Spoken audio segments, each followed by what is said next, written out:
suis avec Jean-Marie Almeras, président de l'Association des sports automobiles de la Méditerranée. Mais aujourd'hui, monsieur Almeras, si je vous parle, c'est pas forcément pour ce salon, mais j'aimerais bien discuter avec vous de votre carrière, de votre palmarès, de la renommée Almeras. Donc j'aimerais tout d'abord commencer avec l'année 1959, l'année où vous avez découvert le sport automobile. Vous avez commencé en go-kart, si je me n'abuse. Absolument, c'était un grand homme de l'automobile, c'était Jean-Marie Balestre, qui était directeur de l'Autojournal, qui a édité un article dans les go-karts, ça venait des marines américains qui fabriquaient des planches à roulettes avec des moteurs de tondeuses à gazon. Et c'est arrivé en France et moi je suis tombé là-dessus et ça a été la pierre à l'édifice avec mon professeur qui lui, pendant ce temps, pendant les heures de loisirs, il construisait une voiture qui a été après, par la suite, ma première voiture de course. Mais en notre temps, donc, le kart a évidemment s'est développé chez nous. Et donc très rapidement, nous avons fait de la compétition, tout jeune. Nos parents étaient bouchers, donc ils n'avaient pas du tout de vocation pour faire de l'automobile, mais bon, ça ne faisait rien. On avait démarré, le système était lancé, oui. Et donc j'ai été un des premiers licenciés en kart de la région. Et puis très rapidement, évidemment, j'ai mis dans le bain mon frère Jacques, qui était plus jeune que moi. Oui. Je l'ai construit en kart, et puis au sortir du service militaire, j'avais qu'une chose qui me tentait, c'est de monter mon garage. Voilà. Ce que j'ai fait. Sans avoir travaillé chez quelqu'un, donc j'ai commencé tout seul avec un ouvrier, avec un apprenti, et Jacques m'a rejoint très rapidement. Mais à cette époque-là, il n'était pas question d'entendre parler de Porsche. On était avec l'âme française, oui. C'est-à-dire les Peugeot et les Renault. Exactement. D'autant plus qu'entre-temps, mon professeur il avait lâché prise. Et donc la barquette, la voiture qu'il avait construite était devenue la mienne, que je terminais effectivement, parce que lui, c'était trop compliqué à faire pour lui. Et donc je l'ai fini et ça a été ma première voiture de course. J'ai refait ma première course de côte à l'ODEV l'année passée, en 1966. Oui. L'année passée, en 2016. Non, il y a 2 ans, j'ai fêté mes 50 ans de l'ODEV. Donc, ceci dit, évidemment, on aurait aimé courir avec des voitures françaises, oui. Mais même si je pilotais la barquette avec moteur Renault, et la Peugeot 204 pour les rallyes, oui. Mais ça n'a été pas possible ni avec Peugeot ni avec Renault parce qu'il n'y avait pas de solution pour un préparateur privé d'avoir des pièces et d'accéder au niveau, je ne dirais pas international mais national. Donc on est allé chez Porsche, on a eu beaucoup de courage d'entrer dans la maison Porsche par la petite porte, oui. Et regarder 50 ans après ce que ça fait. C'est énorme, c'est extraordinaire parce qu'il faut savoir que nous sommes rentrés chez Porsche sans être vraiment Porsche. Nous avons su créer notre identité Porsche Almeras, notre nom, qui a aujourd'hui beaucoup de valeur, oui. Et gagner des courses, et travailler, et s'améliorer, et encore aujourd'hui prouver que nous sommes capables de préparer les autos au très haut niveau.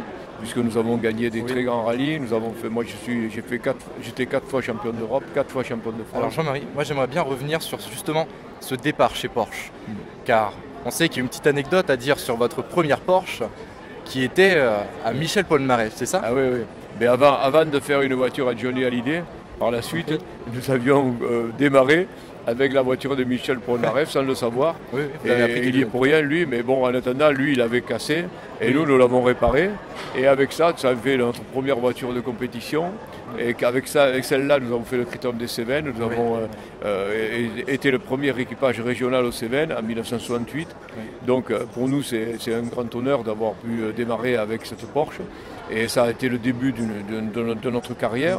Ça a été le début de l'histoire, ça a permis de se faire reconnaître notre nom autour de préparateurs de Porsche.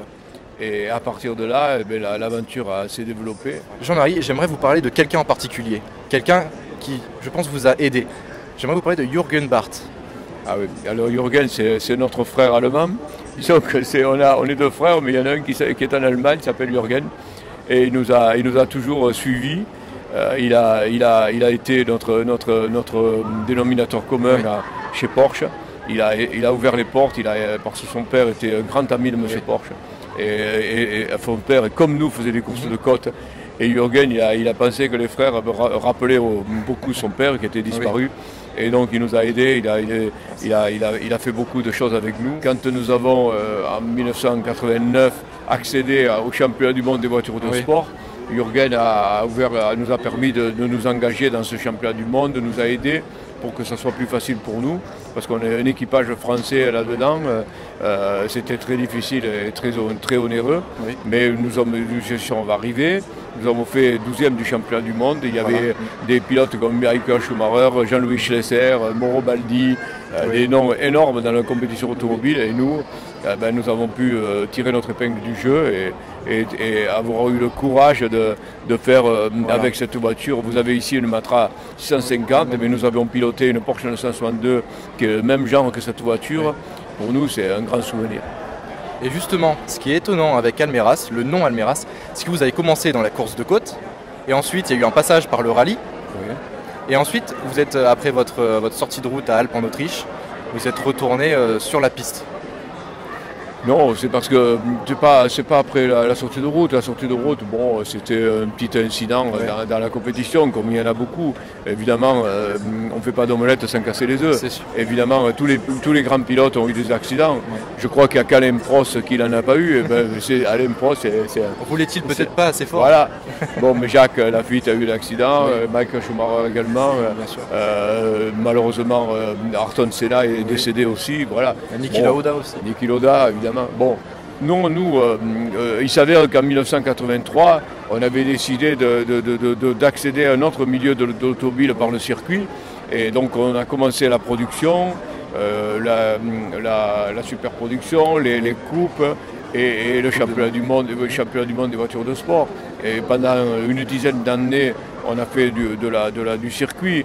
Bon, c'était bon, mais vous avez vu que moi j'étais revenu rapidement à la montagne parce que moi je suis conscient qu'il y a des limites dans la vie et que nous malheureusement on n'avait pas les moyens de pouvoir discuter au niveau mondial ou européen dans le circuit, et donc je suis revenu dans la montagne et j'ai pu prouver que j'étais très compétitif. En rallye, on a eu la chance d'avoir des pilotes qui ont porté notre nom, comme John Valdegar, Jean-Luc Terrier, Jean-Pierre Nicolas, Michel Mouton, qui ont porté les couleurs. Dans les années 80, le nom Almeras était représenté. Bon, jusqu'à ce que les 4 roues motrices arrivent, et dans ce cas, la Porsche Propulsion, elle avait plus son mot à dire. Donc, on avait brillamment tiré notre épingle du jeu. Voilà. Et après, donc, nous sommes allés en circuit. Aujourd'hui, nous sommes encore en circuit par l'intermédiaire de mon neveu de l'équipe de Projeté by Almeras. C'est toujours une Almeras, puisque nous sommes engagés en Cup que nous avons gagné les 2 dernières années, 2016 et 2017, en Super Cup, où il y a des bonnes prestations également. Donc on a une présence en circuit énorme, et on a aussi une présence en circuit moderne par l'intermédiaire de Pierre Martinet, et une présence en compétition historique en rallye avec Jean-François Mourgue, et moi-même encore en montagne, puisque j'ai gagné le championnat d'Europe des voitures de compétition historique en montagne en 2016, et que je continue à porter les couleurs de... On note en 2014 en 2013 et 2014 vos doubles victoires en Championnat de France de la montagne. C'est aussi les 24 heures du Mans. Oui, absolument. On a participé 9 fois aux 24 heures du Mans. Notre meilleure place au Mans est 15e, avec la Porsche Turbo Lie National, que nous possédons encore, qui est au garage. Donc c'est une voiture qui fait partie de notre parc. Nous sommes très heureux de l'avoir fait. Notre dernière participation est en 1994, et aujourd'hui je suis en train de remettre en fonction la réplique de cette voiture qui permettra de faire voir la voiture Flimo avec laquelle nous avons fait le Mans avec Jacques Lafitte. Votre dernière année Notre dernière année aux 24 heures du Mans. Après, Almeras a été encore présent aux 24 heures du Mans avec Philippe en 2004, qui a fait la course avec Luc Alphin et Christian Lavieille. Mais bon, malheureusement, depuis 2004, on n'a plus de présence au Mans.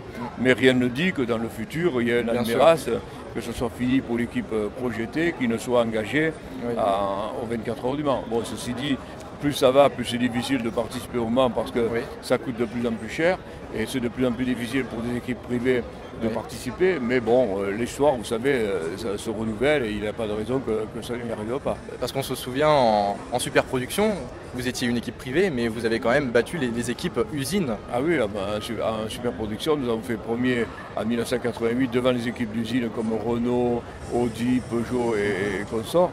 Bon, c'était un beau challenge, hein, donc ça prouve qu'on y arrivait. Voilà. En rallye, nous avons tenu tête à Fiat, à Renault également, à Citroën. Donc rien n'est impossible. Bon, évidemment, plus ça va aujourd'hui, plus c'est difficile quand même, hein, malgré tout. Hein, parce que ces époques sont un petit peu du passé. Oui. Et aujourd'hui, un team privé a du mal à se bagarrer avec l'usine parce qu'elle a plus de moyens, plus de partenaires et plus de techniques. Bien sûr. Puis les jeunes pilotes sont vite repérés par les usines usines, aussi. ils partent de chez... Vous savez, là, il y a 2 ans, nous avons Mathieu Jaminet avec Projet T, et puis là, il est parti chez Porsche. Hein. Donc en 2017, nous ne l'avons plus, hein, il est parti et on ne l'avait plus. Alors après, il y en a d'autres qui arrivent, mais ils vont être repérés par Porsche, et après, on ne les aura plus. Mais bon, c'est la vie, il faut à nous d'en trouver d'autres. Voilà. Bien sûr, et c'est le grand nom Almeras. Voilà, et puis il y a des pilotes comme Jean-François Mourgue, qui est un ancien pilote et qui a été repéré par mon frère et qui participe au championnat de France voiture historique de compétition et avec tout le bonheur qu'il a eu, quoi, voilà, de gagner. Quoi, voilà. Le Tour de Corse, le Rallye du Var, la Coupe des Alpes et tout ça. Bonjour Jean-Marie, j'aimerais que vous nous disiez quelle est votre plus belle expérience tout au long de votre carrière de carrossier de nom Almeras et de pilote. Non, moi je suis très heureux d'avoir fait cette carrière de préparateur parce que ça m'a permis de préparer des voitures comme j'avais envie de le faire et de conduire ces voitures et j'en tire beaucoup d'enseignements et encore aujourd'hui, 50 ans après, je suis encore passionné, j'ai encore plein d'idées derrière la tête donc c'est pas fini. Mais bon, il faut vivre avec son temps, alors après il faut être réaliste. Quand je vais faire la course Côte du Mont d'Or, je me bagarre comme mes temps d'avant. Oui, il y a 15, 20, 25, 30, 35 ans, même voire 40. Alors évidemment, ça fait quand même pas mal. Oui. Mais je suis toujours là et je suis toujours en avant-poste. Alors bon, je me dis que tant que je suis aux avant-postes, je peux continuer. Vous pouvez en profiter. Je peux en profiter, je peux continuer. C'est une sorte de commémoration du nom Almeras Voilà, quand on vous voit au volant de la 935. Ceci dit, il ne faut pas faire une procession. Il faut avancer, il faut se bagarrer, il faut être toujours performant. Et le nom d'Almeras, il se pérennisera que si on est compétitif encore au jour d'aujourd'hui. Le passé, c'est le passé, il ne faut pas le renier, mais enfin, on est là pour vaincre, pas pour regarder le passé. Voilà. Vous avez les yeux vers le futur de Porsche Almeras. Oui, donc avec Pierre Martinet et le team GT par Almeras. Oui, Pierre Martinet c'est un gagneur, il est battant et donc il a envie de gagner, que ce soit avec lui ou avec d'autres pilotes et donc on continue de la même façon.